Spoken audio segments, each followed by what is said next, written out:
and SAF credits. At some point towards the end of the session, typically after the questions are done, I will put up a survey in the chat box, and you need to click on that link and put your info in, and then we will enter that with both national offices for ISA and SAF. This is just all part of our Friday's Escape to the Forest that we started, you know, probably last April, late April, early May, as we were all kind of confined to quarters. We are still going to continue doing the Escape to the Forest that post new information, articles, videos, other opportunities for outreach and education. Everything is posted at woodlandstewards.osu under resources. There are some tabs off to your left-hand side that then try to sort some of the stuff out based on topic area. All of our webinars get recorded and posted there as well. So you'll have this bar for some of you, it's usually at the bottom of your page. We'd like you to put your questions in the Q&A box. It makes it a little easier for us to focus when we get to the end of the presentation and work our way through those. But one of us is going to monitor the Q&A. One of us will try to monitor the chat box and try to keep up with everything. But if you could focus your questions and put them in the Q&A box, that would be great. So with that, I'll introduce my cohorts for today, as I'm part of the presentation team. But we have Les Ober, who is in our Geauga County Extension office, focuses on maple and is a maple producer. So comes at this with a lot of knowledge. And that's good for the rest of us that are on the presentation with him today. We have Gabe Karns. You know, Gabe's kind of probably the most interesting one here in that his background is wildlife, but we're trying to make him into a forester to some extent, and making him spend maybe more time in the woods than he thought he would, and learning lots of new things when it comes to maple. And then of course, myself with my forestry background, never having actually done a lot of syrup stuff, but had Randy Heiligman as my undergrad advisor and as my supervisor when I came to Ohio State. And if any of you know Dr. Randy Heiligman, you know that you learn about maple and you learn about Christmas trees. Doesn't matter if you were just supposed to do something else, you were going to get some hands-on in those other two areas as well. So with that, let me stop sharing here and go. Let's see here. And I punched the record button already, Kathy, so we're rolling there. Good, thank you. So let's get this up here. Get back to the front. And here. So welcome.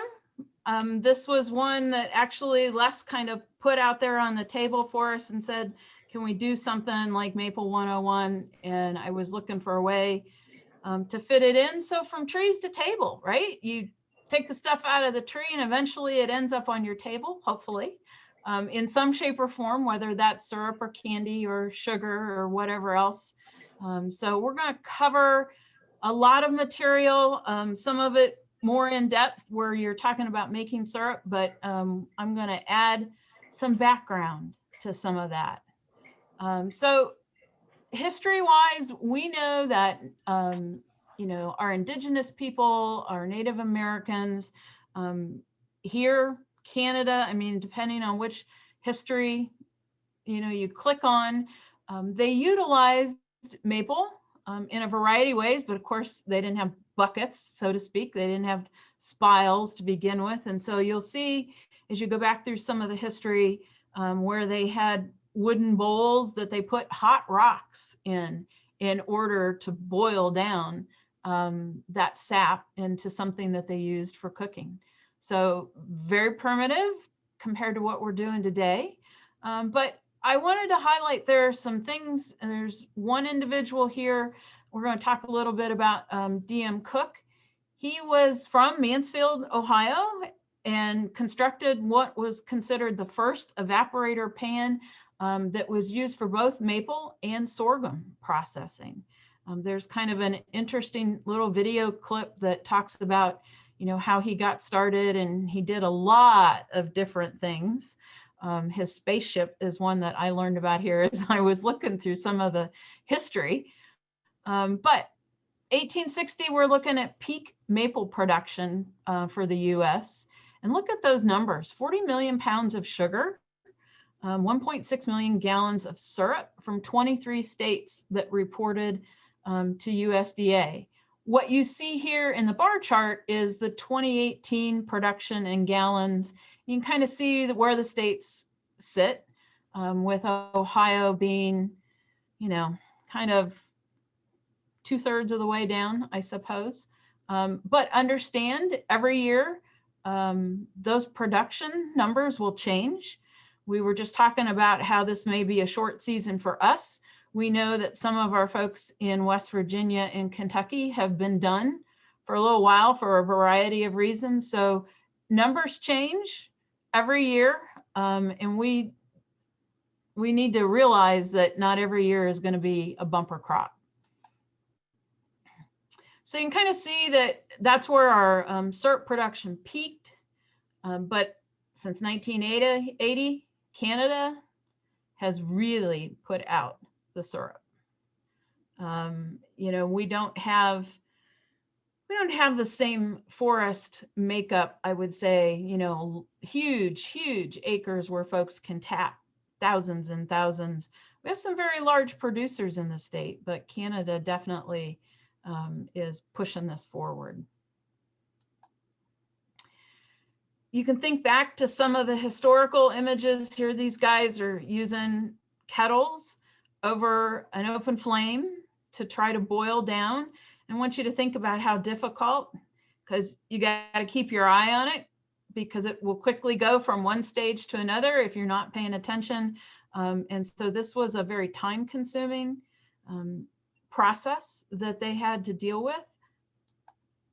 We move forward to DM Cook's portable sugar evaporator. You can kind of take a look at what he designed and what he sold millions of, which was kind of phenomenal, as no one had done what he was looking at doing. And so it was pretty popular, not only for maple, but for sorghum.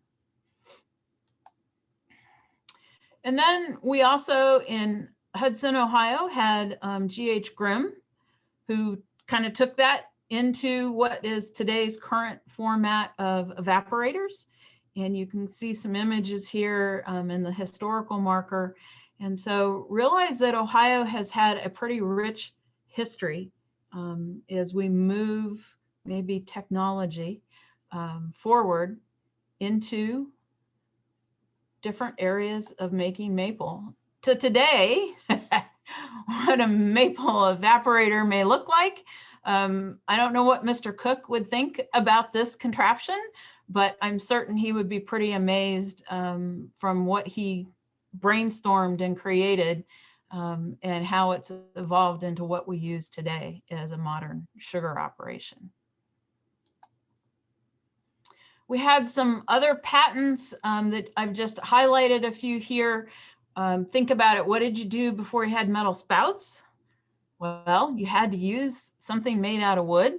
And so as we drive even the spiles on the tubing now, I hate to think about how you got wooden spiles in a tree, drill a hole, try to get it in there without cracking it, without destroying it. And so you have to be pretty amazed at what they tried to do and what they continued to do, and what folks pushed forward as different materials and designs came forward.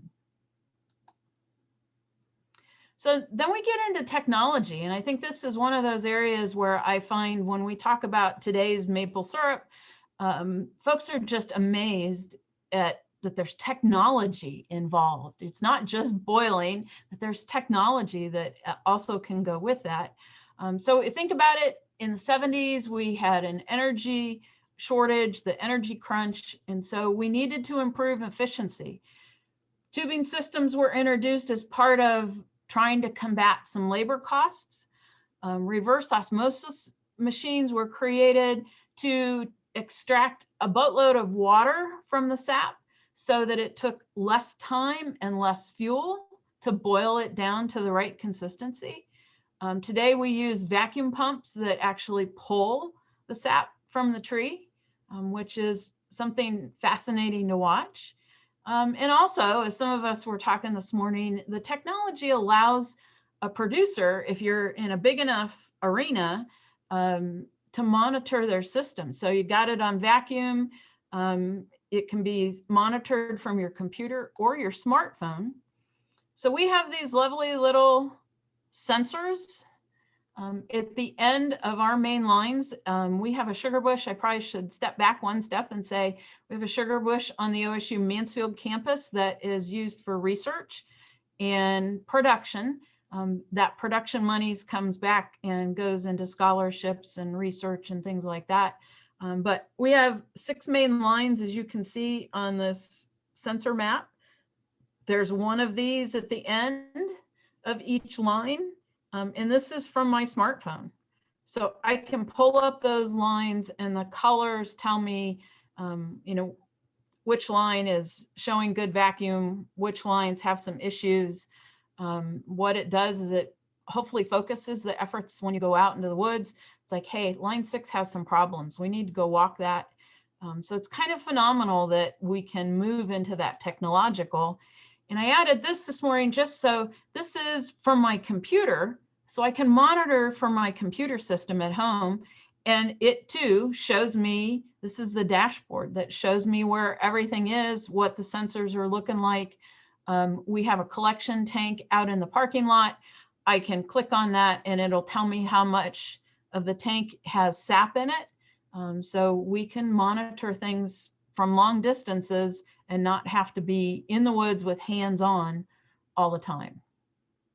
Some pretty amazing technology step forwards. So there's all this stuff. What are you going to tap? What do you have to tap? So we're going to look at some species here. I'll talk a little bit about each of them. If you're not familiar, this is the tubing that we have on our system in Mansfield, and these are today's version of wooden spiles up to those metal spiles that looked kind of funky. Drill a hole, tap this little creature in there, and Gabe will go over that in more detail here. So I want you to think about, I always get the question, where, what's kind of that area? Who can make maple syrup? So I pulled up the native range for sugar maple, which is the primary tree that we focus on when we talk about syrup, but we'll talk about some other species. So everything in green here is the native range for sugar maple. So you could honestly say that within this range, if you had the right number of trees and the right stand, you too could produce maple syrup. Now, there's going to be some inconsistencies in this. You're going to hear some things if you really start digging into this about climate change, moving that map around. I'm not going to go into too much of that, but I want you to realize that this is kind of the big picture. Everything here in green has that potential. If they've got sugar maple, they're in that native range, and they could make syrup. So let's talk about sugar maple. It's the most commonly one that folks think about tapping. In fact, some folks think it just has to be sugar maple. What you want are trees that are producing, a percentage of sap that's high enough, it's worth your time and economics to start to boil it down. Now, if you're just doing backyard stuff, it still impacts you, because how many hours are you going to spend boiling that water off to get it down to syrup consistency? So here you can see the bark, what a sugar maple leaf looks like, the buds, and right here are the 2 images that we're all watching as we were talking growing degree days. If you joined us early, you want those buds to stay like that for as long as possible, because when they get to that flower stage in that last photo, you're not going to make syrup out of that sap. Red maple, there are some folks that won't tap red. There are some that are tapping a lot of red. In our particular situation, we've got some combinations of sugar and then red, silver kind of crosses. But you can see it's a bottomland species. Sap can run 1.5 to 2% sugar, where pure sugar maples you typically run 2 or more. There was some research that's been done to try to identify sugar maples that produce 4% sugar. That's a lot less boiling, but that takes some time and some genetics. Red maple is going to be one of those trees that buds out early, and once the trees start to bud, they start to flower, you're going to stop production. And so if you've got a lot of these, it's probably going to give you a shorter season than if you have more sugar maple in the stand. Silver maple, another bottomland species, doesn't get tapped a lot, but again, is still a potential. It's just the sugar content that's going to be a little bit different, so you may end up spending more time boiling, but it is the first to bud out in the spring. And I've already had a couple folks report to me that their silver maples are budding out, and it's something that it's kind of the precursor for us to keep watching to see where we are and what's starting to bud out. And then in our woods at Mansfield, we have some naturally occurring crosses between red and silver. They're affectionately called rilvers, but it's a naturally occurring cross. In the nursery trade, it is considered Acer Freemani or Autumn Blaze. There was some discussions whether we should tap them or not, and what are we doing if we are tapping them? So I have to tell you, this is some of the area where we're looking at genetics research. What are they producing? What's their sugar content? What can we learn about them? Are they more red than silver? Are they more silver than red? We're looking at a lot of different things to learn more about this tree, because we did tap them. And as we collect sap every year, we've been running 2 or a little higher on sugar content. So they play a role in that, and we need to know more about it. So stay tuned on that one. And then there's box elder. It's always that, is that really a maple? It is a maple, and you can tap it for syrup. It produces more of a sorghum-like syrup, so a little bit darker, heavier on flavor.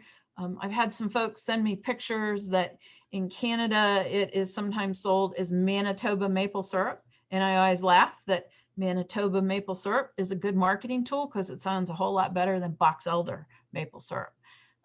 So it can be used. I don't know of anybody currently that is, but I'm certain somebody out there has tapped it and tried it and let us know. So back to your high school botany classes, when we talk about what the trees look like. So your outer bark, your phloem, your cambium, your sapwood, and your heartwood. Heartwood, of course, is the center of the tree and not playing a part in this. It's where we move that sap up and down the tree that we're most concerned with. And so we know that we want these vessels that will carry the sap up and down. Oops, how did that happen? Go back, there we go. The rays are those compact areas within the tree. That's where the sugar and starches are stored. And then you've got the fibers that are part of this freezing and thawing process, which we'll talk about as Gabe talks about tapping. So I will go ahead, Gabe, and ask for. All right. There you go. It's all yours. Fantastic. And this is the fun part, right? Getting out into the woods and tapping the trees to get that precious sap to turn into syrup. When to tap. This is sort of like asking your financial advisor, hey, when should I sell the stock? It's anybody's guess, but it's informed. It's an informed guess, because the bottom line is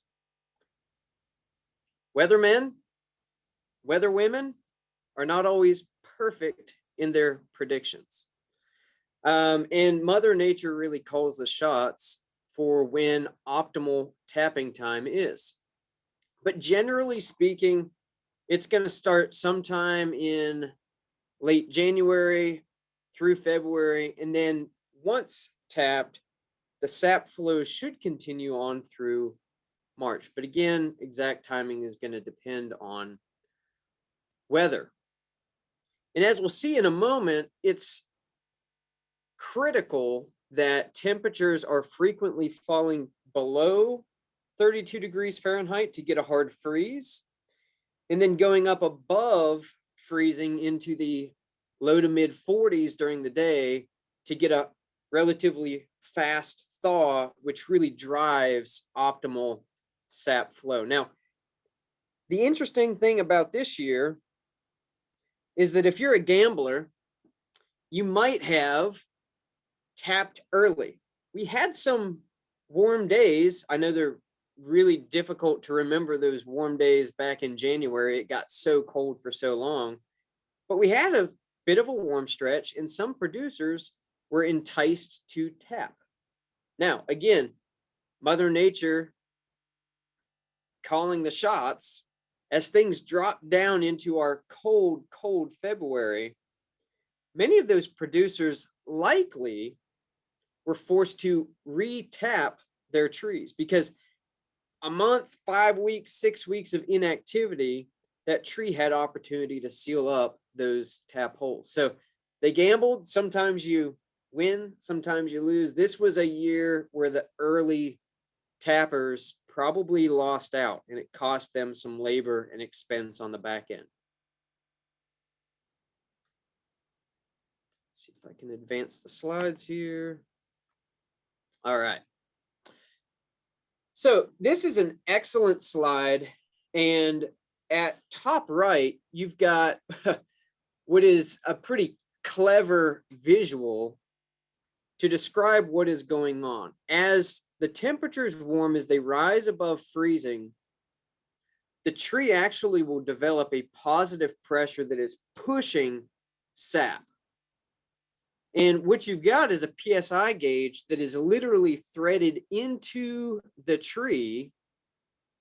And we're showing 25 pounds of pressure, which if you ride a bike or pump up bicycle tires for children very often, which I do, I realize is quite a lot of pressure. So the tree in warming temperatures is forcing pressure out, which is forcing that slow, stimulating sap flow. That's why coming above freezing is so crucial.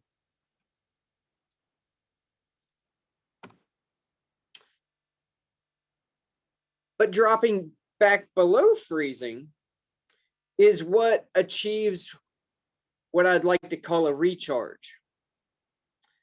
So essentially, when you've got a bicycle pump, imagine my handle here on my bicycle pump. I'm going to push down, which is going to create positive pressure. It's going to force air out. That positive pressure is forcing sap out. But when I draw the handle of the pump back, it's going to create a negative pressure, which draws sap, which draws air in to the pump. And then again, when it goes positive, pushes it out. So that freeze-thaw cycle creates this positive, negative, going back and forth pressure switch. And again, the PSI gauge, colder than 32 degrees, we actually see a negative. We see the tree creating what is known as vacuum, right? Again, taking a straw, blowing on it, positive pressure, taking a straw and sucking in on it, negative pressure. It's that weather that drives sap flow.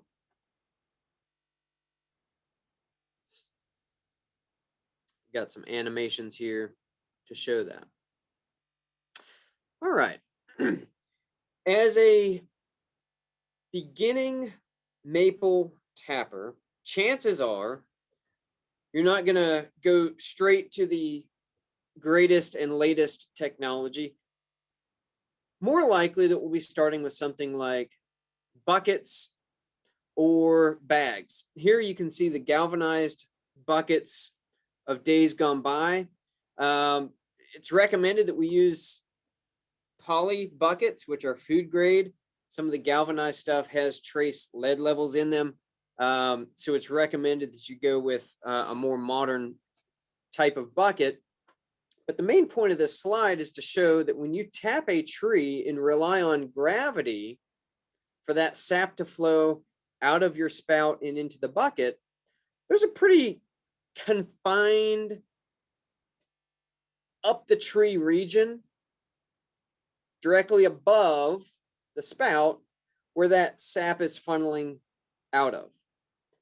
Which means when you get on a bigger tree and you install 2 taps, so we see here on a 20-inch tree, we can go from 1 to 2 taps, from 1 to 2 buckets. You can actually boost your sap yields by a large margin.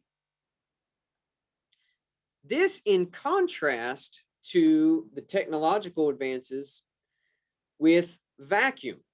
So vacuum applied to the tree.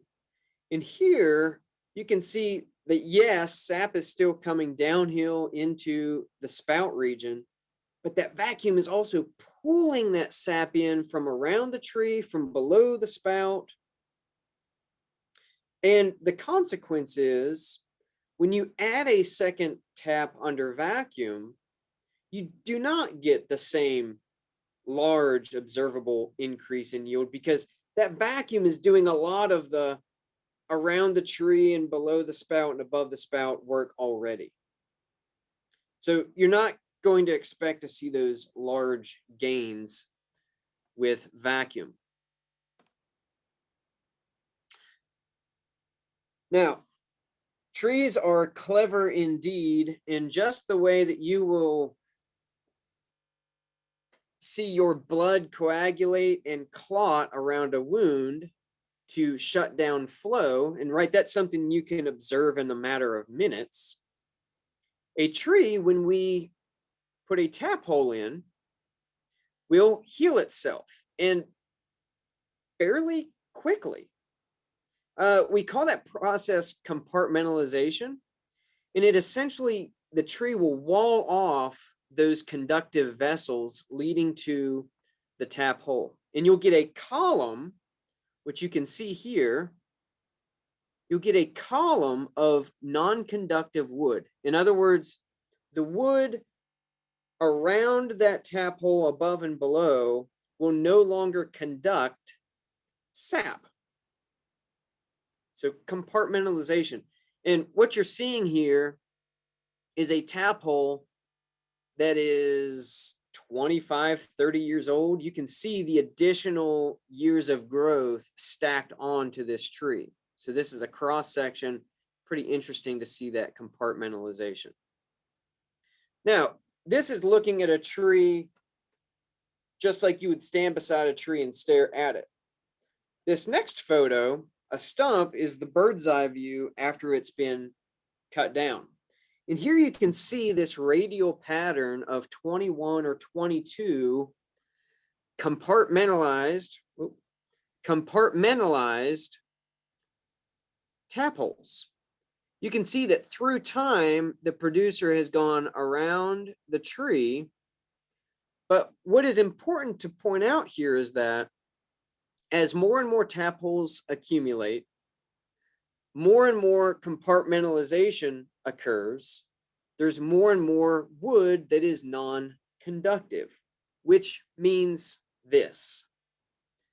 You should not overtap, because the more you overtap today, the more difficult it's going to be to find conductive wood years down the road. I think even more important than that is that as you tap at the specified guidelines, you tap according to a pattern. That way it's predictable where you can find conductive wood next year. We'll see a nice image that drives that lesson home in just a second.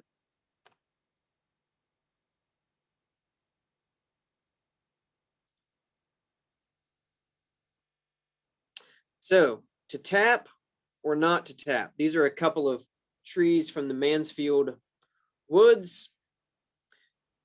Some size guidelines. Generally speaking, we want to avoid tapping trees until they are 10 inches diameter at breast height. That is standing straight up and tall. We hug the tree, we do the diameter at breast height measurement, which I know has been featured on other and previous Friday in the Woods webinars. And if you're in that 10 to 20 inch size class for a tree, those trees really only need one tap. When you get into those bigger trees, 20 inches and up, you can look at installing a second tap. And again, if you're using buckets or bags, which Les will speak more to the collection methods in a moment, if you're using buckets and bags, you will get a nice boost in yield when you throw that second tap on when the tree is ready for it as it has grown. But a couple of other things to consider, especially if you're dealing with a tree that's on that threshold of 9 inches, 10 inches, 11 inches, 12 inches.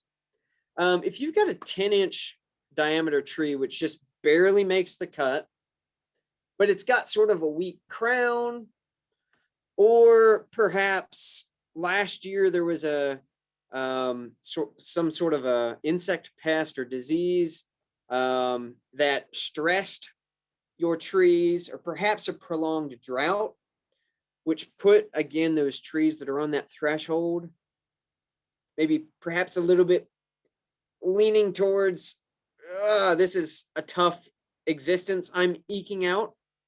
When you're on that razor thin margin of health and vigor, sometimes it pays to be conservative today to make sure you have a tree that can still be tapped sometime tomorrow. Now, I would be remiss if I did not also comment, and Kathy will be proud of me here, is that if you have a stressed tree with an injured crown that's perhaps competing for growing space next to a tree that's really straight and healthy and is not exhibiting stress, it may also fit into a timber stand improvement plan to remove one of those trees that's on sort of the, do I tap it or don't I? There's a close by neighbor that's obviously superior. Perhaps it's time to release that superior neighbor and reallocate those growing resources to your crop tree. The actual nuts and bolts of how to tap, spouts are sized to two primary specifications, and bits, maple drilling bits, are not something that you can simply walk into your local hardware store and purchase off of the shelf. Maple bits are cut a bit more aggressively than a normal wood drilling bit, and they extract the shavings at a much more efficient and fast rate. That is to create a hole which you can cut quickly, but also cleanly, because a quick and clean cut tap hole will conduct sap better. It's kind of like having a faucet with no leaks or little plugged areas, or having a faucet that's got a couple of imperfections and the sap, the water's not flowing out just perfectly. So cutting a nice clean tap hole is important, and around 1.5 inches deep. 1.5 inches deep doesn't mean 1 inch deep and call it good. And it also doesn't mean you need to, if 1.5 inches is good, 2.5 inches is better.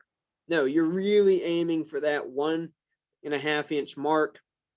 There's some nice little tips and tricks for stopping your bit at the appropriate depth.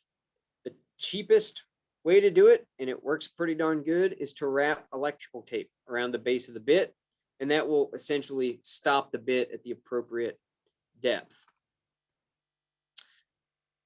As trees get bigger, you can expect more sap to flow. This makes sense, but it's about a 2 to 1, 2 gallons of sap per additional 1 inch of tree diameter growth per year.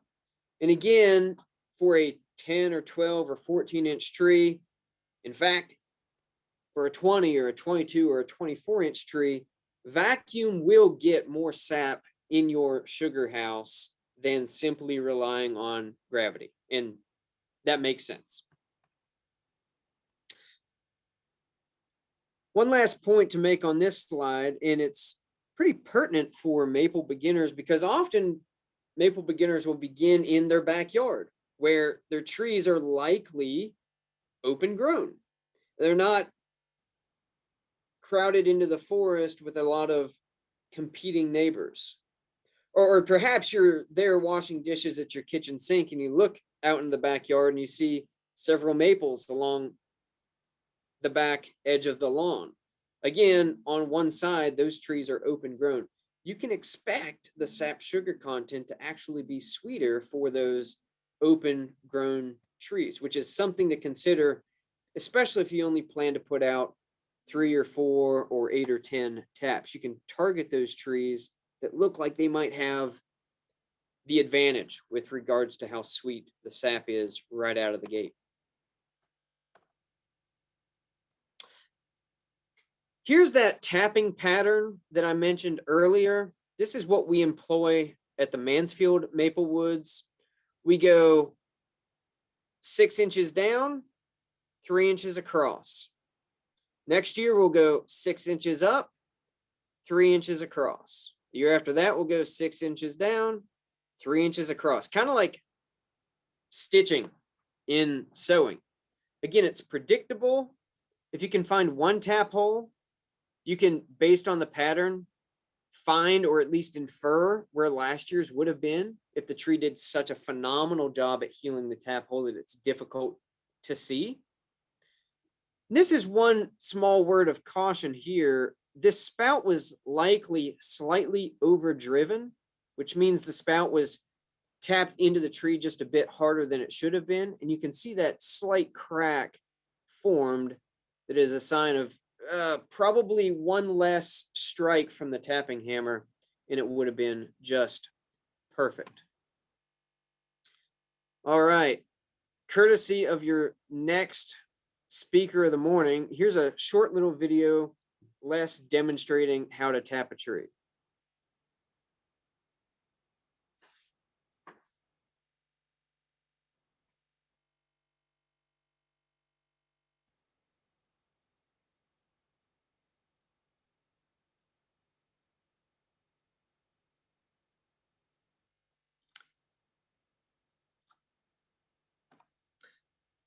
So you can see there, he is in one motion plunging the bit to 1.5 inches depth. He's not using the electrical tape method. He's got a wine cork, plunging it to 1.5 inches depth, pulling it out. Those chips are flying. It's extracting all of the debris.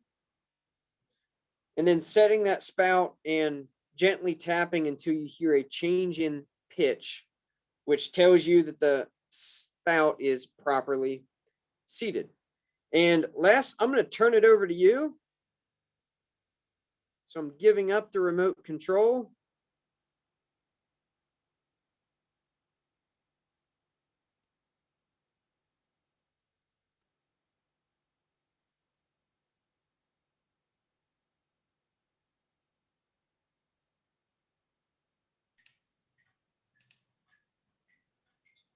Okay, I hope I got control. All right. You have control. I have control. All right, very good. Good morning. Good morning from Geauga County. We're from all over the place here today. This is Geauga County. This is the #1 little shout out for the boys working up here in the Maple Woods this month.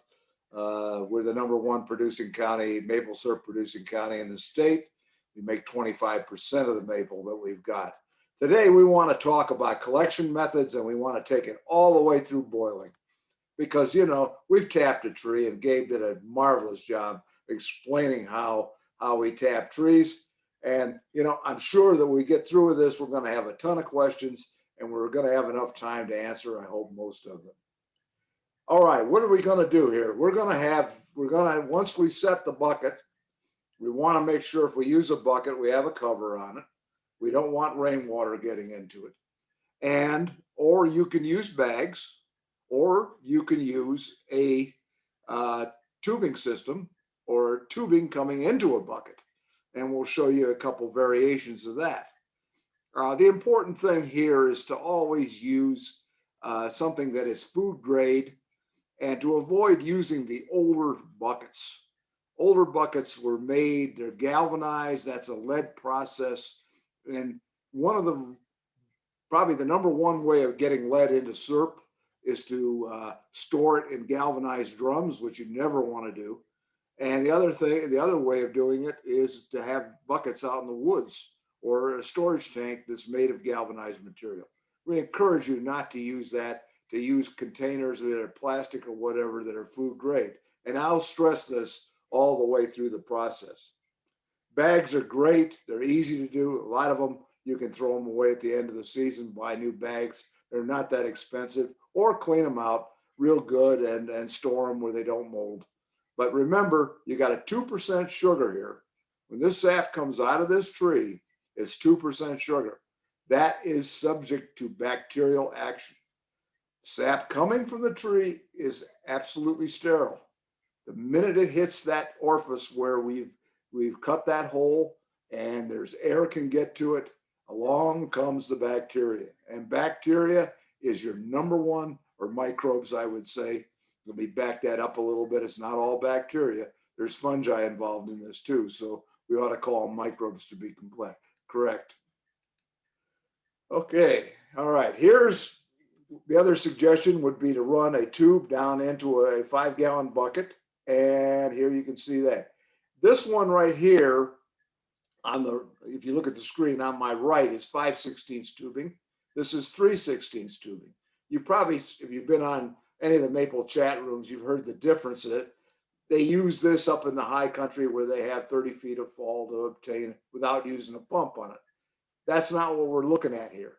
Something very unique about this. If you take a piece of 3/16 tubing and run it up 6 to 7 feet, or even 8 feet up that tree, drill your hole and let it drain into that bucket, and do the same with 5/16 at a normal height, you can see you'll collect almost twice as much sap. I've had many backyard producers use this technique, and they've been very, very happy with it. Of course, the other way to do it is the bottom photo down here.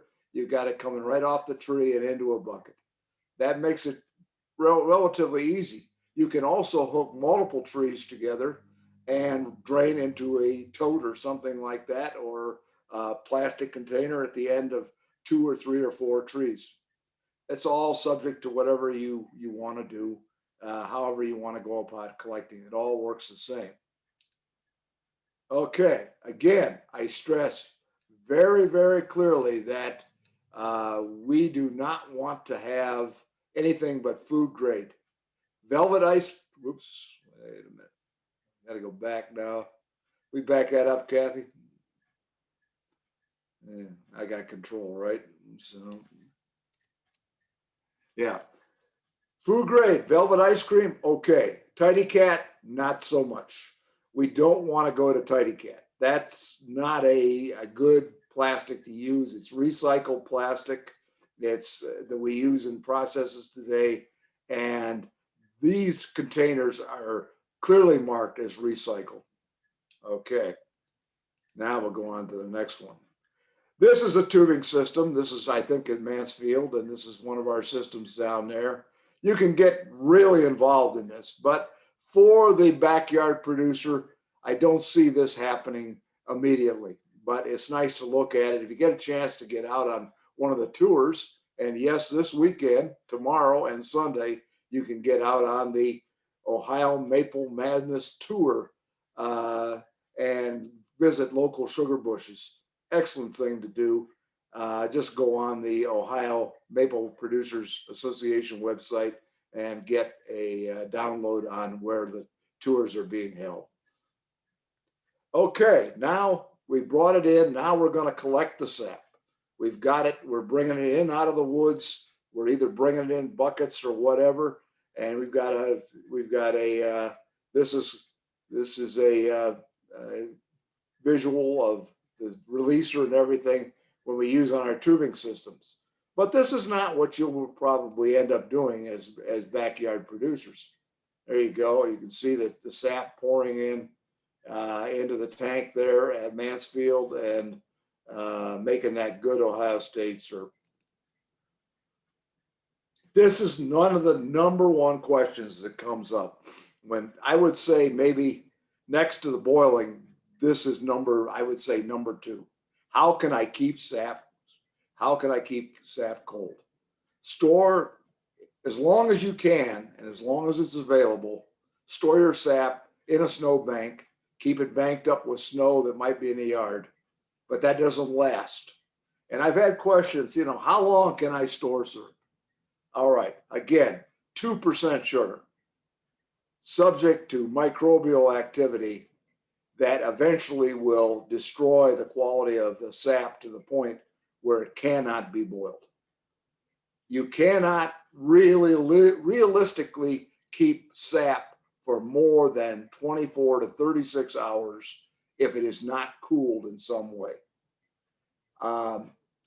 If you've got access to a couple old chest freezers that are insulated, that's not a bad thing to do. You can keep it. If you can keep it down at around 45 degrees, about the same temperature you would 40 to 45 as you would keep eggs in the refrigerator, you would be able to keep this syrup sap for at least maybe 48 hours. But without it, you're going to have to boil. You can get ice. You can either make it, put in ice blocks. It'll add a little bit of water to what you're doing, but it won't destroy anything. You can take sap and freeze it, ice blocks in the freezer, and throw that in there. Again, you're really limited on the amount of time you've got to boil it. And if you got quite a bit of sap, you better get it boiled in. I know everybody wants to go to the weekend, but this is it. Also, when you bring that sap in, consider filtering it through some kind of a filter cloth of some kind to get any debris out of there. Again, I'm going to make the statement, avoid galvanized non-food grade containers like this to store your syrup in. And so this probably is the number 2 question. And I think, and I know I had one question come in before this session that was, how long can I keep it? And again, you're pushing it if you go much past 36 hours.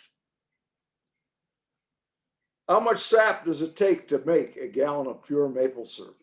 On a good day, it'll take right around, I think if you count them all up, 43 gallons of syrup to make a gallon of syrup, 43 gallons of sap, 43 to 1. That's on a good day. Most of the time, you'll find that it'll be 50 to 1. So it takes a long time. And usually you end up with having about 10 gallons of sap a day come out of over a season, they'll come out of a tap hole. And you'll make approximately a quart per syrup per season per tap hole. So that's over the course of the season.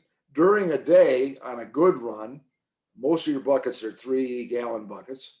You'll harvest at least 2 gallons of sap a day. So that'll give you a pretty good idea of what you're looking at.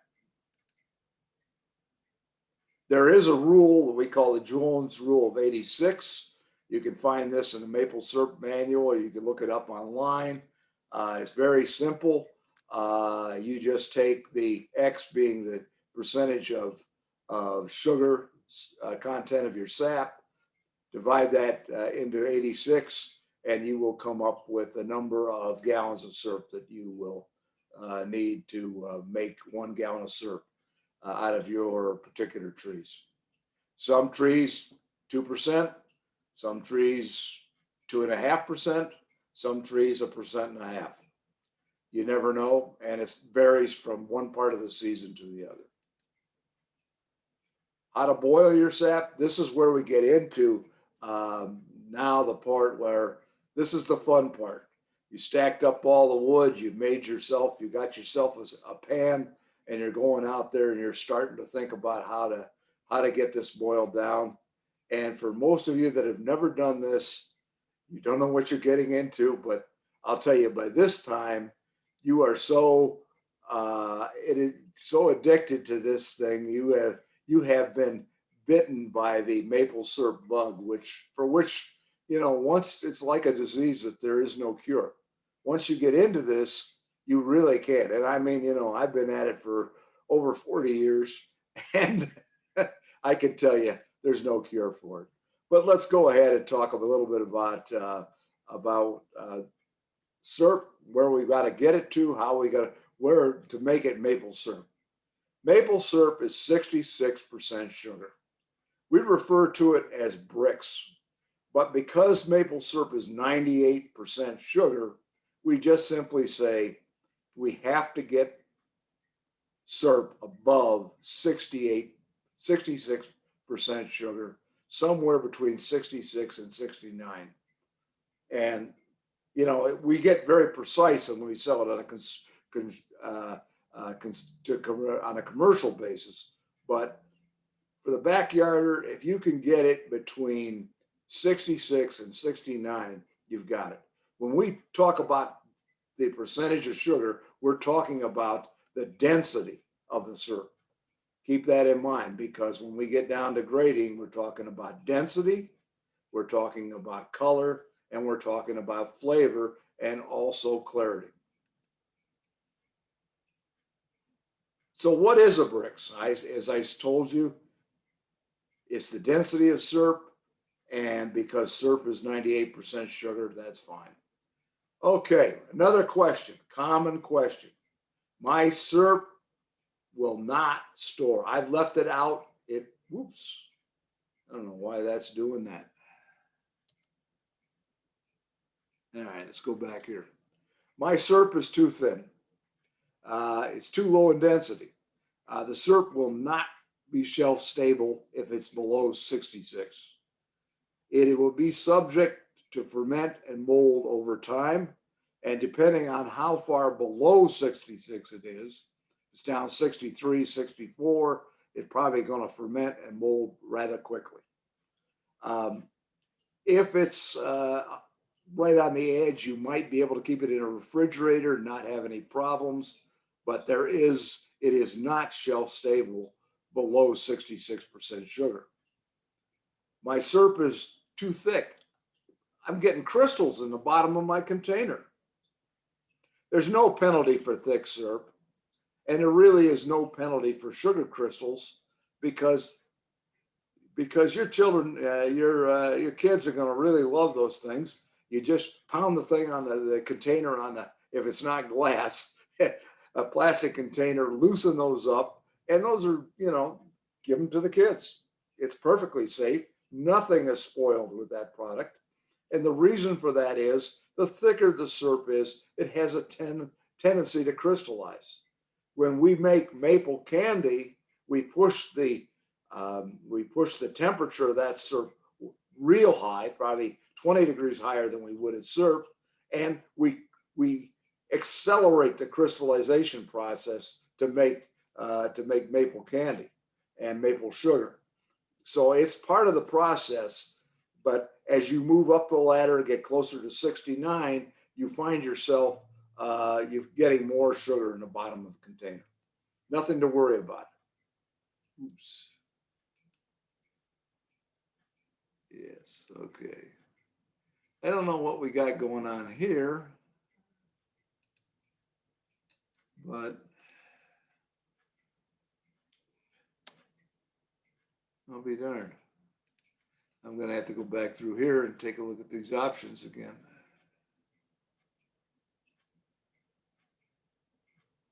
No. All right. Well, maybe we're moving again. Okay. How do we know our SERP is at 66? We have to come up with a way of doing this. There's two ways, actually. And I don't know whether we skipped a slide or two, but we're going to go through this. One is a thermometer. And there may be, depending on what this is, I'm going to try to hold up a thermometer here. And if I get it in the right position, you can see this is a regular, let's see if I've got it. You can see the 0. This thermometer will go around twice, and then it will go from there. You probably can't see it very well, to the number 7, which is 7 degrees above the boiling point of water. Knowing the boiling point of water is very, very important. On the back of this is a screw that you can adjust this dial with. And the reason we do that is because we have barometric pressure and we have elevation that we're dealing with. So when you're boiling, the temperature is going of water, boiling with water is going to change every day. It's going to change every hour. And it can't change on the hour. You need to keep track of that. You start the day by checking the barometric pressure of your thermometer, where the water boils. And if you've got a thermometer and it comes up and it's boiling at 212 where it should be, that's fine. But it might be boiling at 213. It might be boiling at below at 211. So we don't know until we check that thermometer to know it. It's very, very important to have a good working thermometer, because I'm going to see what we've got here. For some reason, okay, that's the hydrometer. Okay, that thermometer is very, very important from the standpoint of knowing where you're, we're getting onto.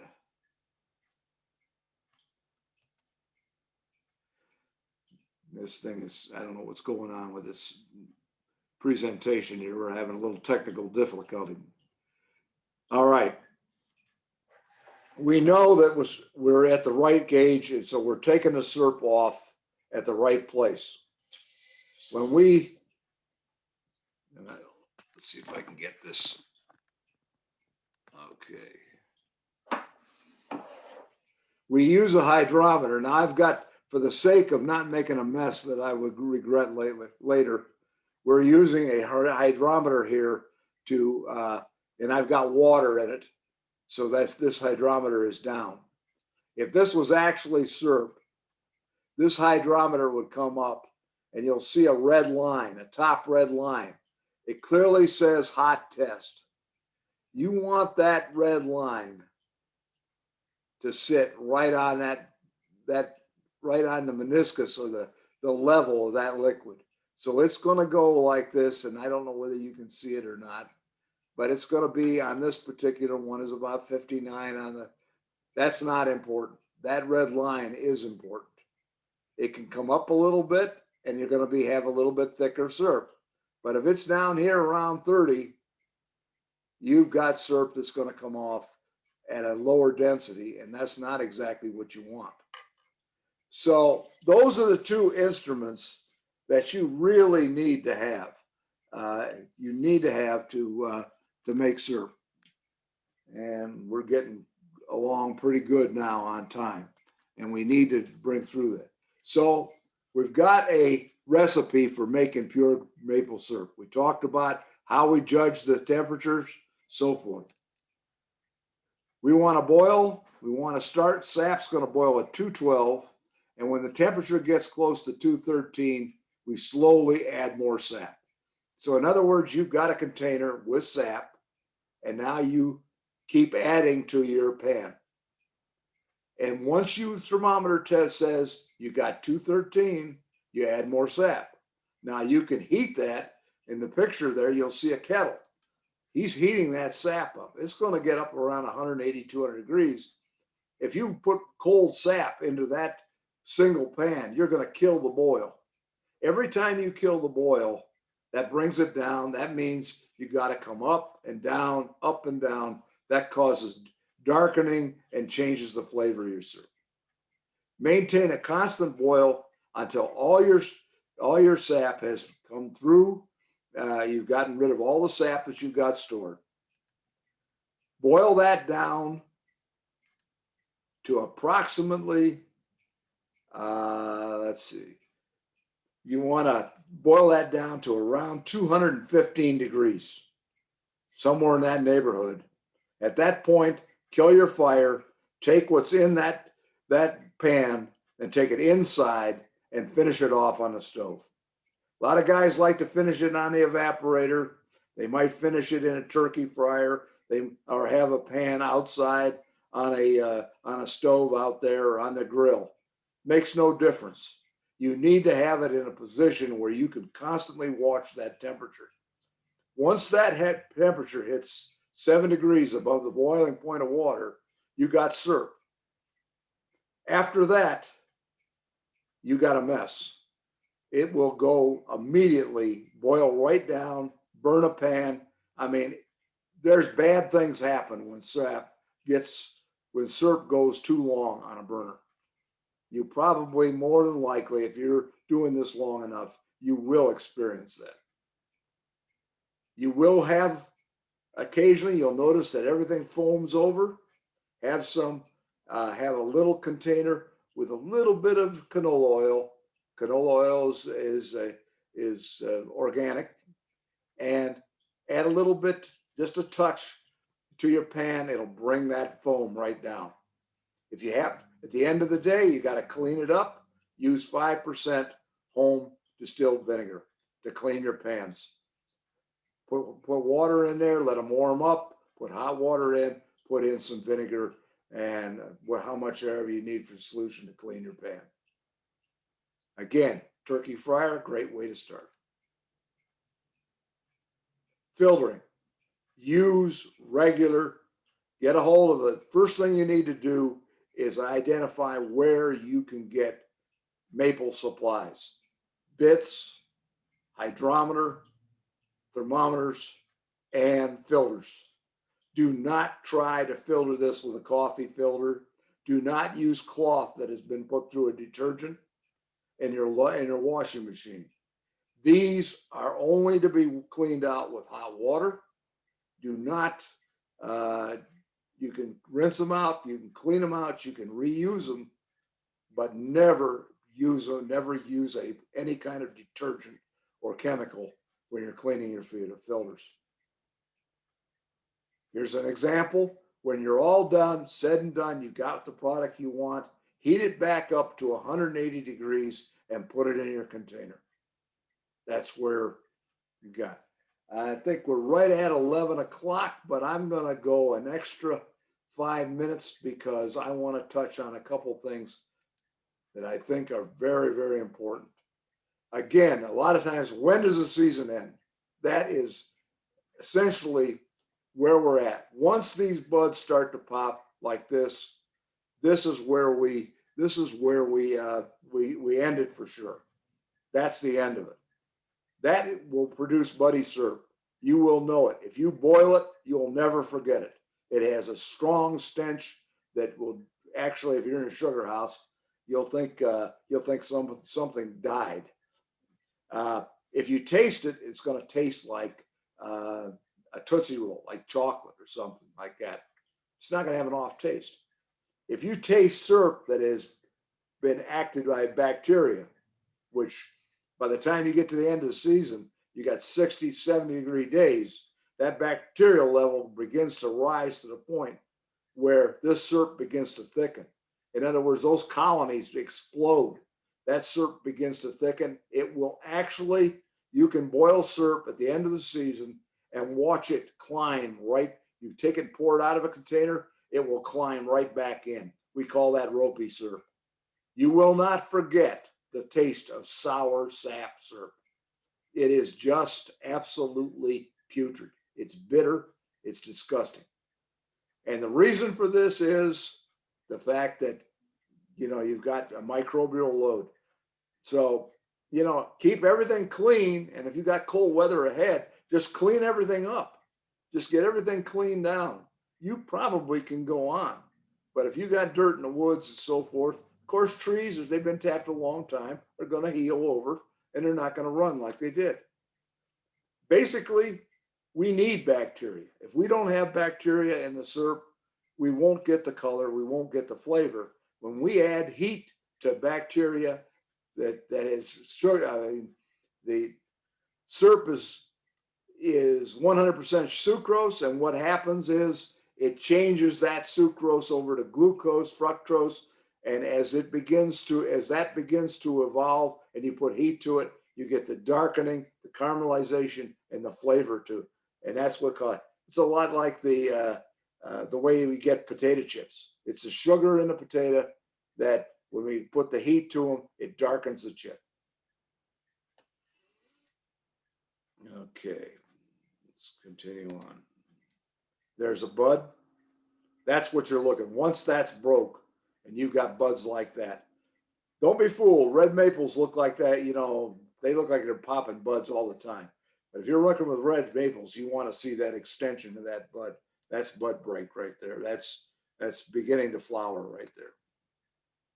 There is, I think that's on a sugar. That's what you're looking for as far as buds. Again, can't stress enough the season. Just wanted to mention a little bit about color. Let me go back one. Density, clarity, color, and flavor. Those are what we judge syrup on. We talked about the density. The clarity is how we filter it. The color, we'll quickly hit that.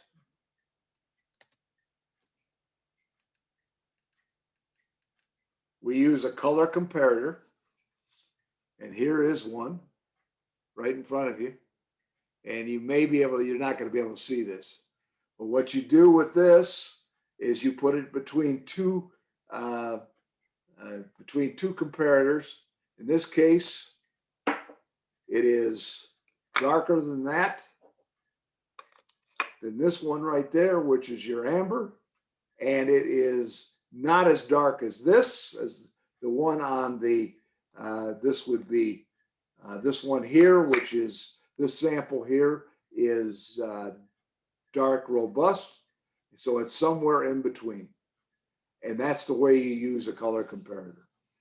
And judging the color is somewhat important if you're making commercial syrup, if you're grading it. If you're a backyard producer, maybe not as much, but I just wanted to mention that. Here's the grades. Today we use golden, amber, dark robust, and dark strong. Dark strong is strictly cooking, so forth. Flavor tests, we take a look at it. Flavor should be a representative of the grade. Each one of those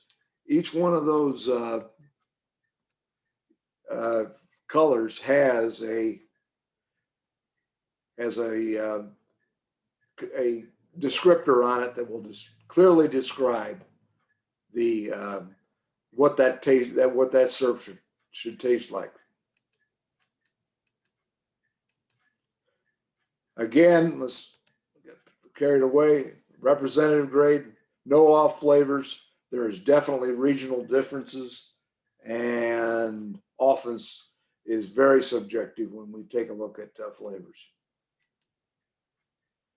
Okay, when we look at sample syrup, I'm not going to go through this. We've got a lot of that, but what it is basically is you always want to taste, you want to smell syrup first. You want to look at it visually. If it doesn't look right, don't sample it. Smell it. If it smells off, if it smells fermented, don't sample it. Eventually, be brave enough to sample it. Put it on the very front of your tongue and taste it, and see what kind of flavor it gets. Your tongue will tell you the difference. It's a lot like tasting wine. Very, very much the same. Never swallow a large amount of syrup that you don't know what it is. That's not a good idea. It could make you sick if it wasn't right, but not very likely. We're talking about syrup that probably you don't know where it came from. If you were boiling it, you don't have to worry about it. Off flavors, we got a lot of them here. I don't have time to go over all this. We will be doing a grading workshop coming up this April with the ACER access group that we're working with on the grants. Mike Recklin and myself will be doing a grading workshop. We will go over all of this in depth and talk about the different grades, talk about off flavors, and talk about a lot of other things that we just touched on here. I think more important than anything else right now, we need to get to your questions and get those answered. So I am going to turn this back over to Kathy.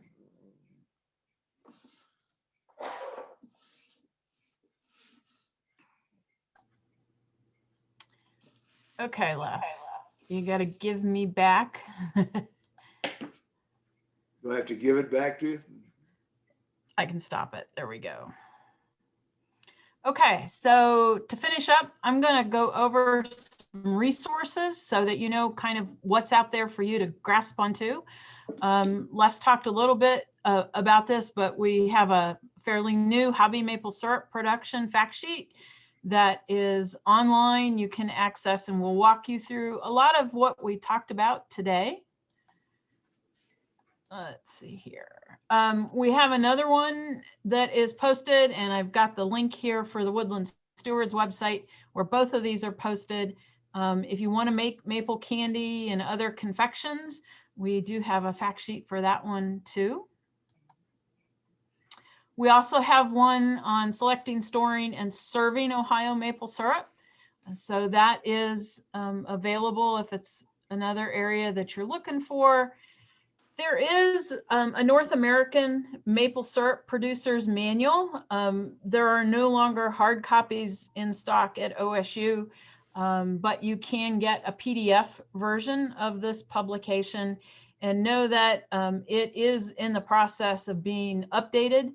I don't know where we are in that time frame, but it is a multi-specialist process that goes through and updates this manual. And so I would hope, you know, shortly we will see the new version. One of the things that we have kind of upgraded to this year is where we're hosting a lot of our research that we're doing at the Mansfield Sugar Bush. And so the Ohio State Maple blog I've got the URL listed here. You can go on, and Les mentioned the Maple Madness Tour. We do have information there. This will be the last weekend for the tour. So you might want to go and explore it and see if there's some tour sites close to you. Might be a nice weekend to go check out some of the producers that have opened their operations to folks that are interested to take a look. And if you want to keep up to date with some things like that, you can subscribe by email to the blog, and every time someone posts a new posting, you'll get an email that tells you that there's a new post for you to check out. There's also on our Woodland Stewards site a maple tab across the top. You can kind of see this here, and when you click on that, you learn a little bit more about the maple project that's at Mansfield. There's a nice video here that talks about how this is all the students' fault. They started this, and we kind of picked up the ball and took off with it. And then you'll see here, there's also a tab for maple syrup orders where we have our Ohio State maple syrup offered. The Ohio Maple Producers Association also has a great website that you can check out if you're looking for more. You can see here the Maple Madness Driving Trail is also listed on there. So either place will get you that information. And at that, I'm going to stop here and we'll try to get to the questions. But here are email addresses for all three of us. If we get off of here today and you don't get your question answered, feel free to email one of us and we will do our best to get there. So with that, let me stop share. Okay. So, Gabe, where Kathy? are we? Yes. So one question I've been playing whack-a-mole over here in the questions and answers, and we've got over 20 questions answered. I got to be honest, as someone who teaches undergraduate students 8 or 10 times a week, the engagement of the Friday in the Woods audience is so refreshing. There's no crickets in the chat box, no crickets in the Q&A on these webinars. I really appreciate that. We did have one question that I think you are best equipped to answer. Okay. Does tapping jeopardize future timber value? Wow. So I think that depends on the forester you talk to. I know a lot of foresters that would say yes. If you paid attention to how Gabe was talking about tapping and the process of moving it over, and you're kind of keeping it in a zone, I would say no. You know, you might have some trees that the value comes down, but I can tell you that you can go to places that sell boards. And, you know, I know a couple of them in Amish country. You can go in and buy some special maple wood that the only thing special about it is it has the marks in the wood from the tap holes. And so it's all in the marketing. And that stuff is not cheap. So I would argue that there is a place for these trees. Are you going to have veneer grade? No, but the odds were you may not have had much veneer grade anyhow. So I think there's a balance there, but I don't think it's a game changer. To those foresters that kind of freak out about it, let me ask you, would you rather tap a sugar maple or would you rather us promote tapping black walnut? That will set them off on fire. So I think there's a balance there. I think there's still opportunity to make money. What you have to figure out is maybe what little you lose in value for timber, you're going to make up in what you made in syrup.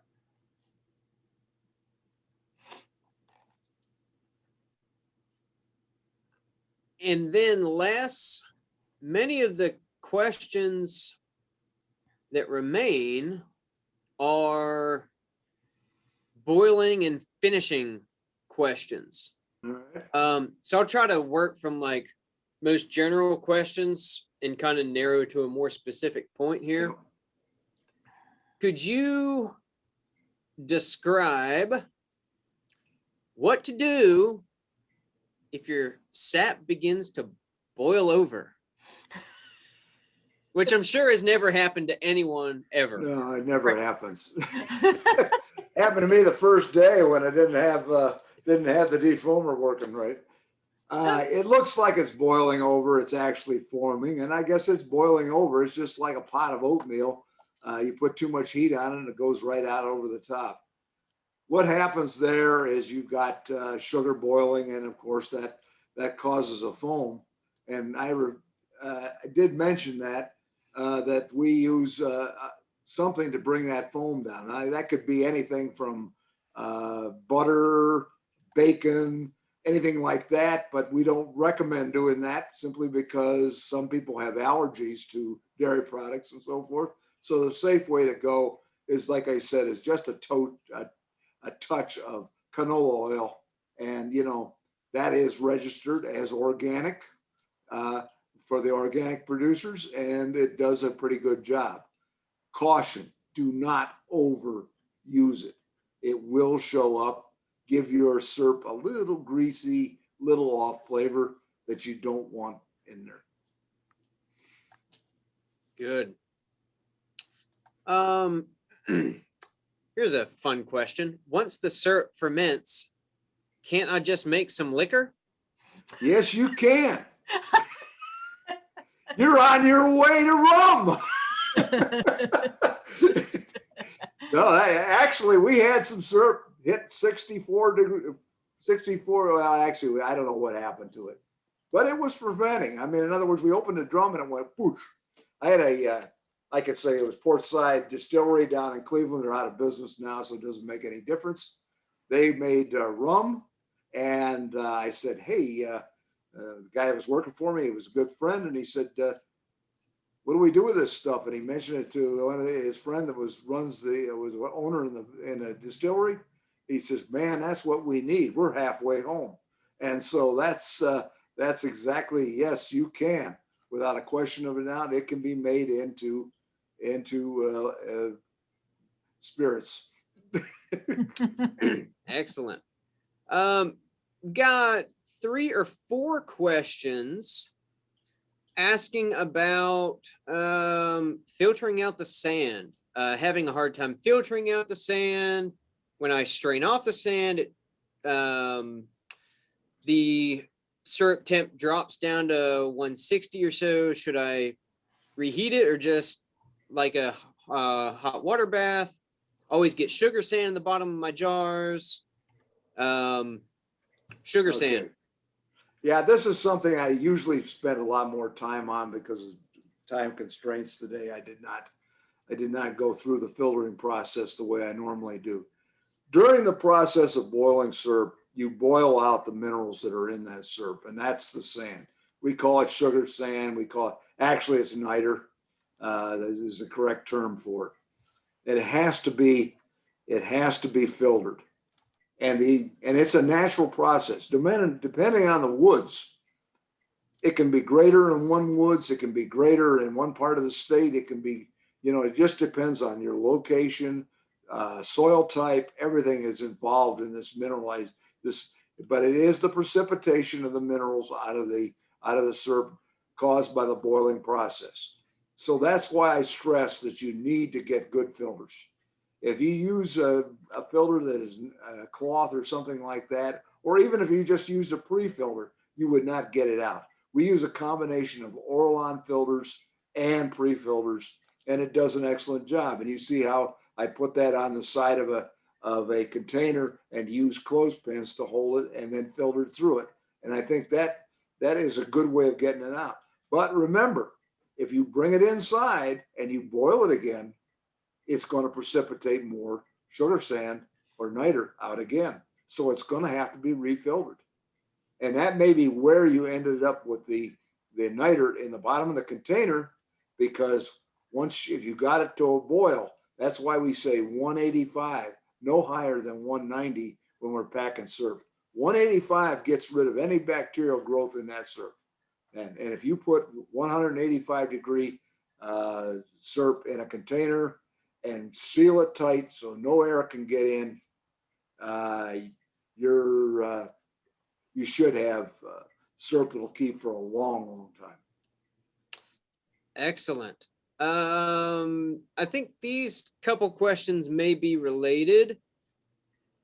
How long will syrup stay shelf stable once opened? It is best to refrigerate, right? The answer there is definitely yes. Yes. This will have a better answer for how long it can stay shelf stable. But there's another question.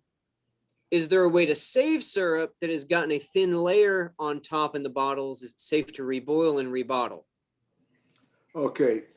Very, without a question of a doubt, the combination of syrup that is not, when I say shelf stable, it needs to be above 66%. I'd like to see it at 67 if I'm going to keep it for a long period of time. Yes, you have to refrigerate it. Without it, once you open it, it's like anything else. That's going to keep it. If you want to store syrup for a long period of time, put it in some kind of container that you can freeze and put it in your freezer. That's the best way for long term to keep syrup. What'll happen is that syrup actually will not freeze. If there's any moisture in it, it will freeze. But it's still, but it will maintain its quality all the way through. Let's see if I get the question. What was it? There was the latter part of that, Gabe. When you've got sort of You pull some syrup off the shelf and there's a little bit of a layer on top. It's like, all right, do I really have to throw that away, or? No, you just take that and then in this case, reboil it. You want to bring it to a boil, that'll take it out. That gets rid of the bacteria. What you're looking is mold. You might want to skim the mold off the top, reboil the product. It should be as good as new. All right. I'll have to filter it though. Yeah, great. We've got some science going on here. Mike Blank says, scraped up with a spatula, I learned that the raised lip of my smooth top stove holds at least 12 ounces of boiled over syrup. At least 12 ounces. At least 12 ounces. At least. Hopefully you only have to do that experiment once. Let's see here. This one's very interesting. Nancy Tappendorf. Well water at the house from a very deep well, high sulfur content, which we treat with hydrogen peroxide in the house. Will that sulfur that occurs deep in the ground in the soil have any effect on the sap that our trees produce? And that's an interesting question to me, because I grew up in a house in North Carolina where the well water, 2 or 3 weeks after the filter had been changed, the shower smelled like sulfur. So that's a great question. Well, actually, I think I believe that probably would have an effect on the, that's kind of a question because of and maybe Kathy can come in on this one, because of the fact that when that sap moves up through that tree and moves through that, through the wood and through that it is actually clarifying that syrup. Because as we said, the sap that comes out of that tree is sterile. So it's a filtration process as it moves up through the tree. So in my former career as a watershed forester, we planted trees along streams and bodies of water to filter out things before that water would hit the creek or the river or whatever it was. And so, yes, tree roots are kind of like a sponge in that you're coming up through there and it's taken a lot of things out. So they are filtering, and I would suspect that they would filter out the sulfur just as they do calcium and other things that are in the soil that don't end up in the sap.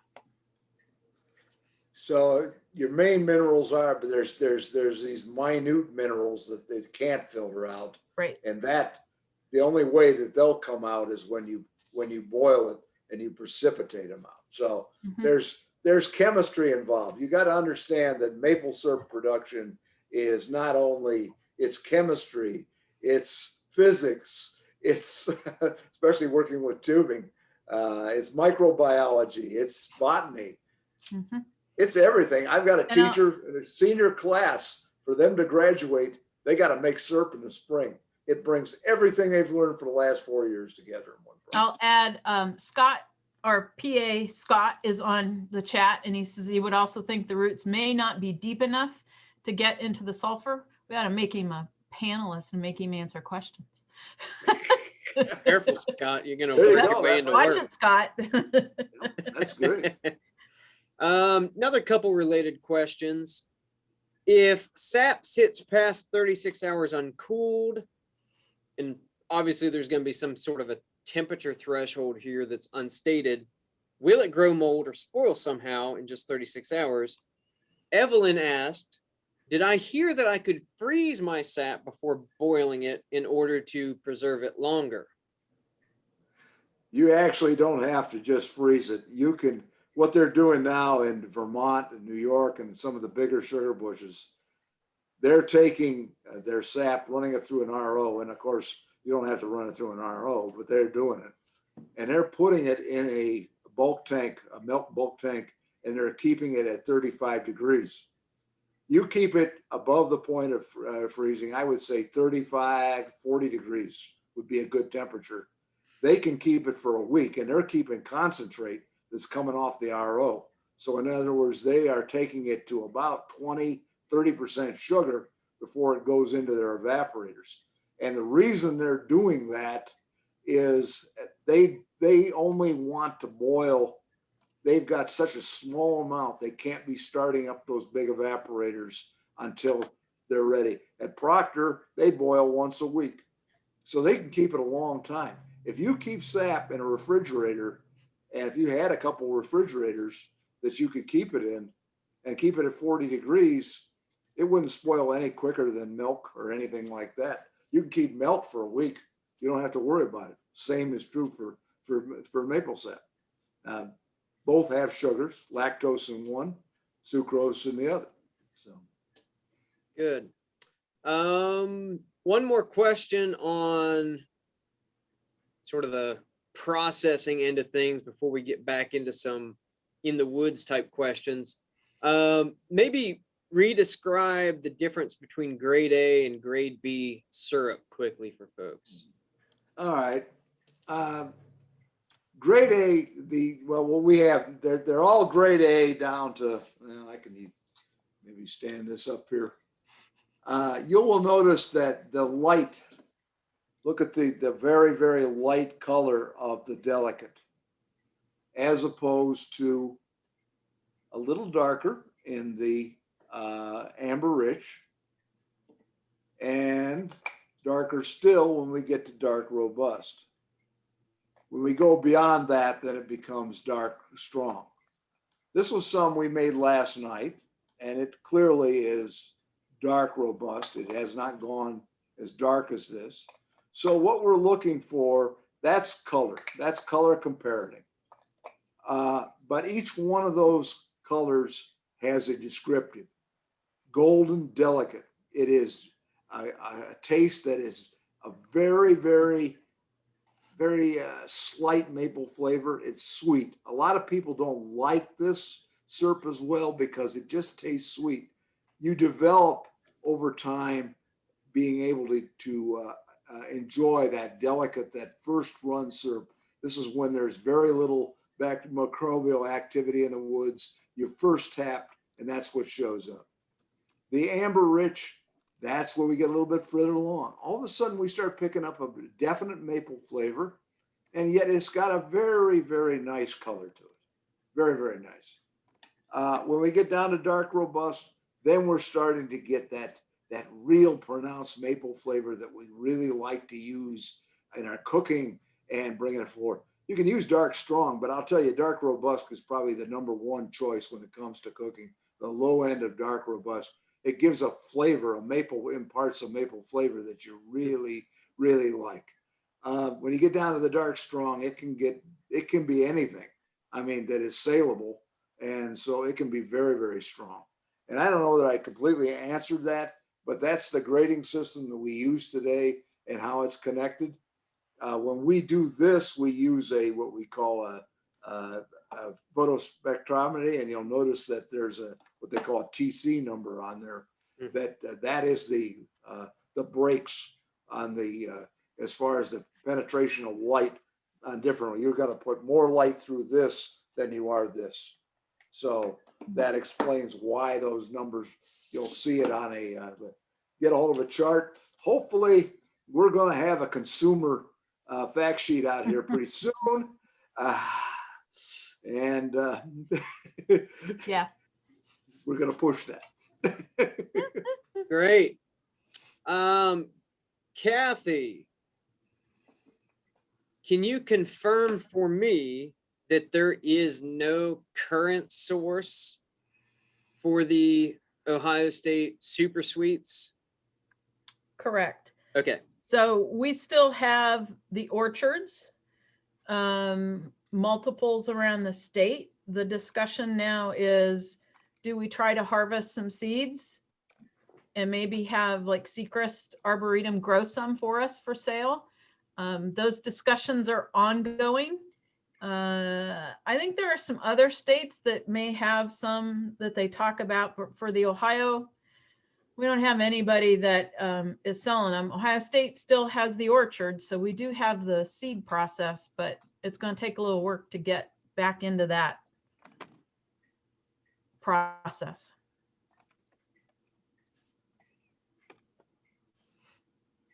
All right. Let's see here.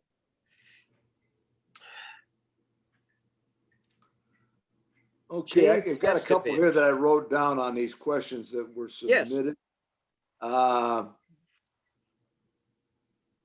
Crystallization, I think I covered that. Yep. Hydrometer versus refractometer versus Yep. the spoon test. Spoon test, that's grandpa pulling the ladle up out of the evaporator. Yep, that's syrup. Okay. No, he don't know he's got syrup, but that's what he's done all of his life. So, you know, I won't. Close enough. Okay. Hydrometer, yes, by all means, the best $25 you'll ever spend. You're not going to know otherwise. And I think I went over the thermometer, hydrometer, and went over how, I spent quite a bit of time on that as far as those two instruments are concerned. Refractometer is only I guess I've got mine right over here. I'll jump over here and grab it. Hope there's no syrup in it. This is a Misco. This has two purposes in my sugar house. One is to test the sugar coming off of my RO, and the other one is to sit on the shelf. I will never, you cannot use this to do hot syrup, especially right off of the evaporator. If you do, it is not filtered, it is not temperature stable. Yes, this has the ability to adjust to temperature, but not when you've got temperature beginning to climb when you take it off and it's steaming. You just can't do that. This is good when you bring it out and you want to check it before you can it, and you want to make sure you got the right density. It's a great tool. I think it was another question that I saw there. Will my grape hydrometer and my refractometer? I don't know. This has a scale that goes from 0 to, I don't know, 100 and something. It's got two scales, below 85, above 85. So I don't know whether in the grape industry where that fits. Hydrometers, probably not. There's two types of hydrometers. There's sap hydrometers, there's syrup hydrometers. I wouldn't think that they'd be the same. I mean, different industry, different sugars. Yes, you test. This probably would test the sugar on grape, because I can test the sugar on sap at 2%. And I probably could test I've never tried it. I've taken it up to the vineyard up here in Grand River Valley, find out, provided I get past the first refinery. Fantastic.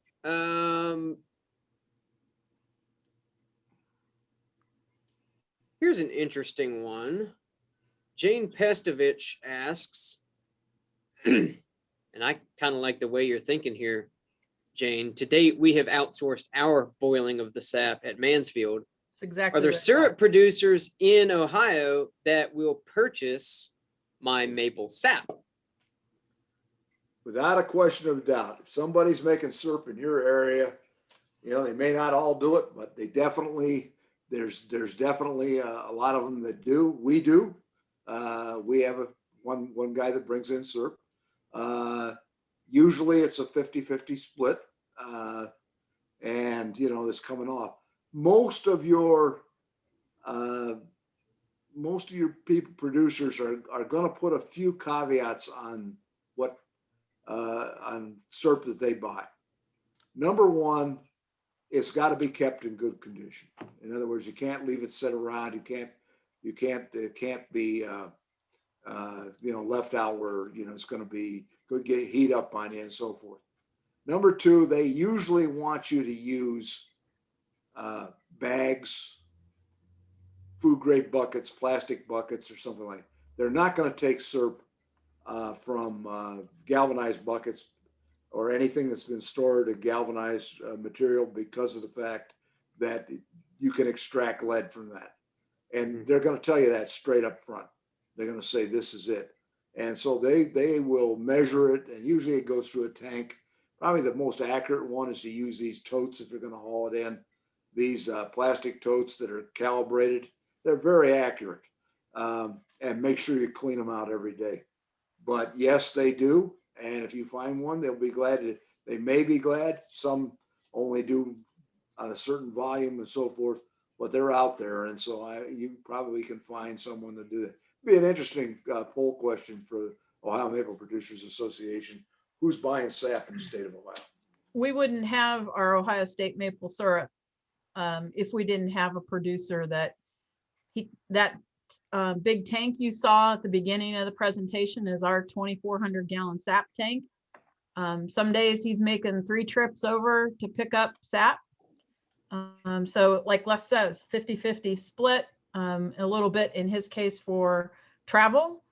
And then we get some syrup out of all of that sap we're collecting. Indeed we do. That we then have to sell. Yeah.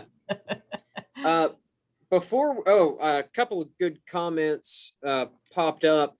A note that if you do have a refractometer that is designed especially for grapes, chances are that meter pegs out at 30 bricks. So it's going to be insufficient at the end of the process, but good enough for figuring out how sweet your sap is in the woods or after it comes off an RO.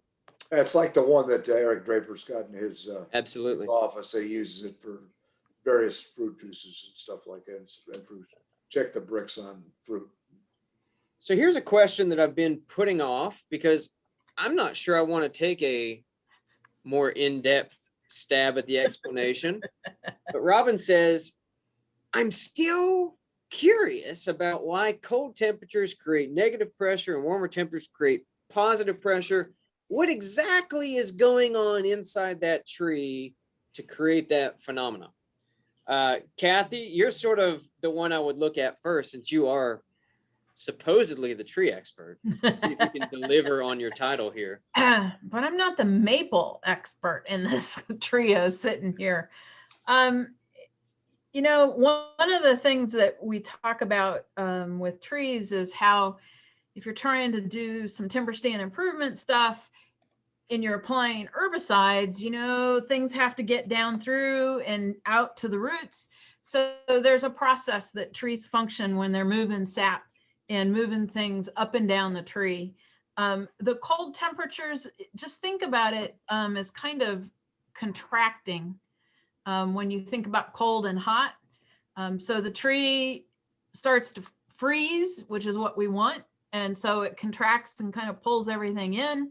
And then as it warms up, it's thinking, okay, so now I can go ahead and push out the sap that we're dealing with. And so it's a lot more complicated than that. And that it's hard without some other pictures to kind of show what's going on in the tree.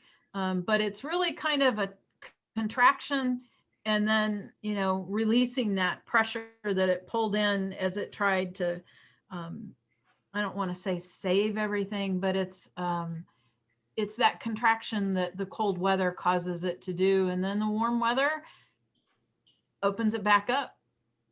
That's kind of a very general, if you want more info, I can give you more info. Feel free to email me.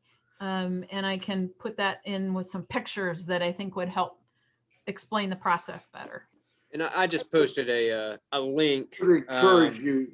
I've got a comment on this. Yep. I would encourage you to go to www.future.edu/maple and go on their YouTube channel and look for a presentation done by Dr. Mike Recklin. It absolutely was one of the best explanations of what happens in a maple tree that there ever will be. I wouldn't even attempt to come up with what he came up with, but I will tell you this, it is clearly explained by Mike. He has done an excellent job with that. And again, that's excellent images, and that's what it needs. It needs images instead of me sitting here trying to explain what the tree's doing. Maybe you could type that into the I'll try to find that and post that. While I'm doing that, I had a couple questions about ROs, and Mike asks, are the osmosis bags I've heard about worth it? Well, I haven't heard about osmosis bags. I haven't either. Okay, reverse osmosis. Reverse osmosis is simply the reverse of what you have when they use the process in the to purify water. In other words, you take all the impurities like salt and so forth that is coming out of seawater, you convert it and you pull water back in. It's basically a very simple process in that you've got some filters that filter out everything, and you're putting a relatively pure liquid up into a membrane, and then you're beginning to, and as you pass this through the membrane, sugar goes one way, and liquid goes one way, and water goes out. And depending on the amount of pressure you put on that membrane, there will be a higher level of separation as you go through. ROs, I don't know if I'm going to answer your question here. They are available. Right now, you can buy what is known as a bucket RO for backyard producers. It will take your 2% sugar and make 4% sugar. We call a 50-50 machine. And that is a good thing for a person that has maybe 50 taps and wants to reduce it to 25 taps and not stay out there all night boiling syrup. It's been, but I don't know whether I completely answered your question or not, but I've never heard of osmosis bags. That I have never heard of. I mean, that's one that passed me. Obviously, maybe if somebody has, they can type in whatever, but that's the reverse osmosis. Does it change flavor? No. Does it change the quality of the syrup? No. Big arguments on the chat rooms about that. I mean, got to boil with wood because it gives me a smoky flavor. Well, I don't think so. And so forth.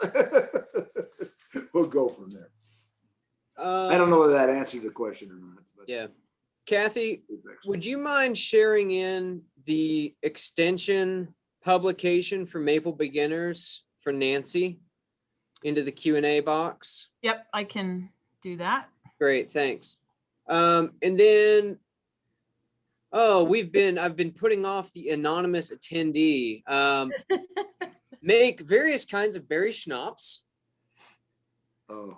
Wes, tell me a little bit more about how I can turn my fermented maple syrup into liquor, or where you would point me to do so. I don't do this process at home. It can be done. It's a fermentation, and there is a process that goes with it. Good source. Cornell Maple Program. Type it in. Aaron Reitman has done extensive work. His graduate students and everything has done extensive work on fermented products like maple beer, maple wine, maple booze, and they've worked with them. They've got everything you need to know about it.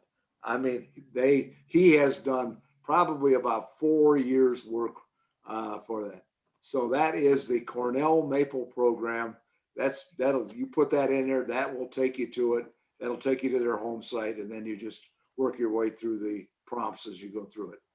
But great. I just entered Aaron's. Yeah, I just entered Aaron's web page for anyone to follow up on that into that question. But he's done a lot of work with that. He's taken over the value-added side that Steve Childs did for so many years, and then Adam Wild has taken over a lot of the producer end of it. Steve Childs is no longer there. I mean, Steve was excellent. I mean, he was a great guy. Let's see here. All right, so we've got into the chat box. You can pull the extension. Yeah, so you can pull the extension link for hobby mapling out of the chat box. Which is awesome. The Woodlands link does not work. Maybe try that again, Kathy. So the fact sheet or Woodland Stewards? Maybe Barbara can chime in. The fact sheet, the Woodland Stewards. So the Woodland Stewards website, yeah, I didn't put a link. Let me go. So for the hobby maple fact sheet, that takes you to Ohio line. The future generation, I don't know what they're doing, a marketing program this month, coming up here pretty quick. I will also, this is part of our ACER grant.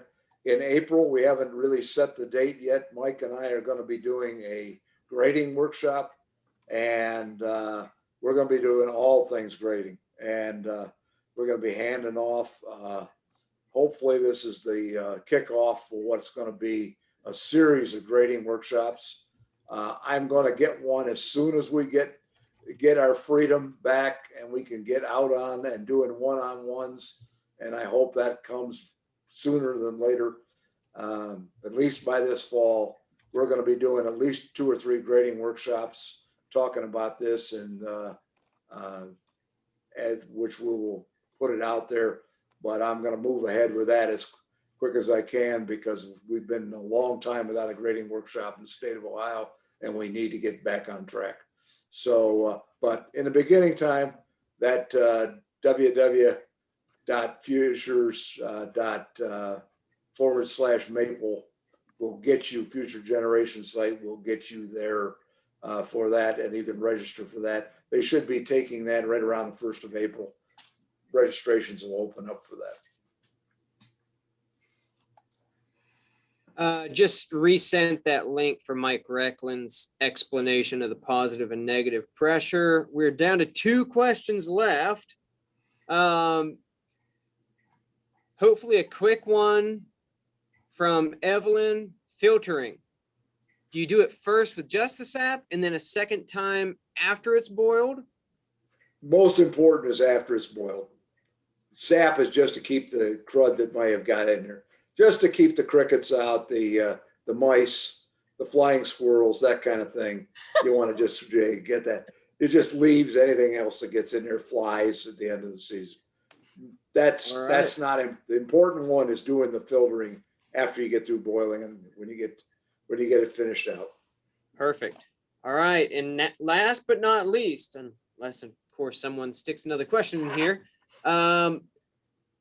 What do you do with burned syrup? I had some in my evaporator when we started the meeting. I assume that's like right Today? now. That was at 20% bricks, and you all were so captivating that I forgot.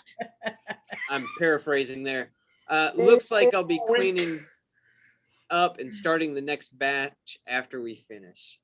Okay. Burnt syrup. Sorry about that. There's no help. That's a toss. You just you can't bring it back after it's been over caramelized, as we refer to it, over caramelized syrup. But check your pan. Make sure you didn't char your pan. That's the big thing. If you did, you may be done for the day. Do not try to go back to boiling if you got a crust that's burnt on there. That was another thing I didn't really mention, was the fact that you need to clean that pan every day with vinegar between boils. You want to be boiling on a shiny metal. You do not want to be boiling on crusted, sugar-coated metal, because you will burn it. That insulates the pan from the fire, and the only thing that keeps that metal from burning is the sap above it. So that's something you got to keep in mind. Okay, so I'm gonna say we'll stop recording and I'll put the continue ed